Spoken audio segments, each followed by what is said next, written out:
Thank you. Arvind గారు, మీరు ప్రమోషన్లో ఉన్నారంటే ఏదో రకంగా దాన్ని వైరల్ చేస్తారు. కాకపోతే ఒకటి మాత్రం మిస్ అవుతున్నాము. ఈ ప్రమోషన్స్లో ఎక్కడా కూడా మీ డ్యాన్స్ చూడలేకపోయాం మేము. రష్మిక ఉంటే చేసేవాడిని.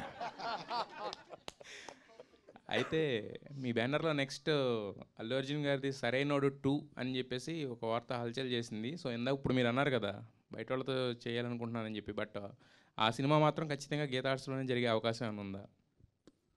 ఆ సినిమా అంటూ తీస్తే గీతార్స్లోనే జరిగే అవకాశం ఉందండి. రాహుల్ గారు సార్. రాహుల్ గారు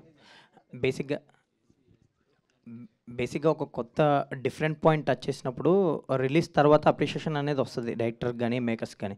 లైక్ ఈ సినిమా గురించి మీరు అన్నట్టు కొంతమంది చూశారు, ఇండస్ట్రీలో కూడా మాట్లాడుకుంటున్నారు, ఏదో డిఫరెంట్ పాయింట్ టచ్ చేశాడు, చాలా బాగుంది, క్లైమాక్స్ చాలా బాగుందని. సో అప్రిషియేషన్ వస్తుంది, రిలీజ్కి ముందే మీకు వచ్చేసింది. సో ఎలా ఫీల్ అవుతున్నారా ఆ పాయింట్ గురించి? ఇదంతా ఇప్పుడు రిలీజ్కి ముందే ఇంతమంది మాట్లాడడం, ఇండస్ట్రీలో కూడా మాట్లాడుకోవడం.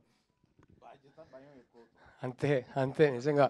అంటే ఒకటేనండి, మా ప్రొడ్యూసర్సు అది ఫస్ట్ డేనో, సెకండ్ డేనో, థర్డ్ డేనో ఏదో ఒక రోజు నాకు ఫోన్ చేసి ప్రాఫిట్లో ఉన్నామని చెప్పేంత వరకు టెన్షన్ అయితే పోదండి. That is the most important thing. నమ్మి డబ్బులు పెట్టిన ప్రొడ్యూసర్స్కి డబ్బులు తిరిగి రావాలి. సో అప్పటి వరకు ఖచ్చితంగా టెన్షన్ ఉంటుంది. అండ్ అంతకన్నా జనాల దాకా ఇంకా వెళ్ళలేదు కదా. సో జనాల దాకా వెళ్ళేటప్పుడు వాళ్ళ రియాక్షన్ ఏముంటుంది, వాళ్ళు ఎలా రిసీవ్ చేసుకుంటారనే టెన్షన్ అయితే ఎప్పుడు ఉంటుందండి. So waiting for the release. But ఒక తృప్తి కూడా ఉంది. అరవింద్ గారు చెప్పినట్టు audience centric approach to film making అని ఉన్నప్పుడు మన చేతుల్లో అసలు ఏమీ ఉండదు. ఆ ఫ్రైడే రోజే మనకు తెలుస్తుంది. ఎందుకంటే వాళ్ళకి నచ్చాలని పాయింట్తో మాత్రమే సినిమా తీసాం. బట్ ఇక్కడ story centric approach to film making కూడా ఉంది. సో ఒక చిన్న సాటిస్ఫాక్షన్ అయితే ఉంది. ఏంటంటే రష్మిక నేను కూడా అదే మాట్లాడుకున్నాం.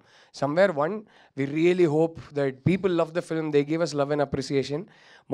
మోర్ దెన్ దట్ ఈ సినిమా గురించి వాళ్ళు డిస్కస్ చేస్తారు, డిబేట్ చేస్తారని కోరుకుంటున్నాం. బట్ అరే ఈ స్టోరీ చెప్పాలనుకున్నాం, ఇది తీసేసాం, ఇంకా ఇప్పుడు బయటికి వెళ్తుంది అనే సాటిస్ఫాక్షన్ కూడా ఉంది. సో యూజువలీ సినిమాలంటే ఆ తృప్తి కూడా ఉండదు, టెన్షన్ ఒకటే ఉంటుంది. ఇక్కడ ఆ తృప్తి ఉంది, బట్ అఫ్ కోర్స్ టెన్షన్ కూడా ఉందండి. మీరు తీసిన చీలాస్ నాకు చాలా ఇష్టం. Thank you. You know that. All the very best అండి. Looking forward. Thank you bro, thank you so much.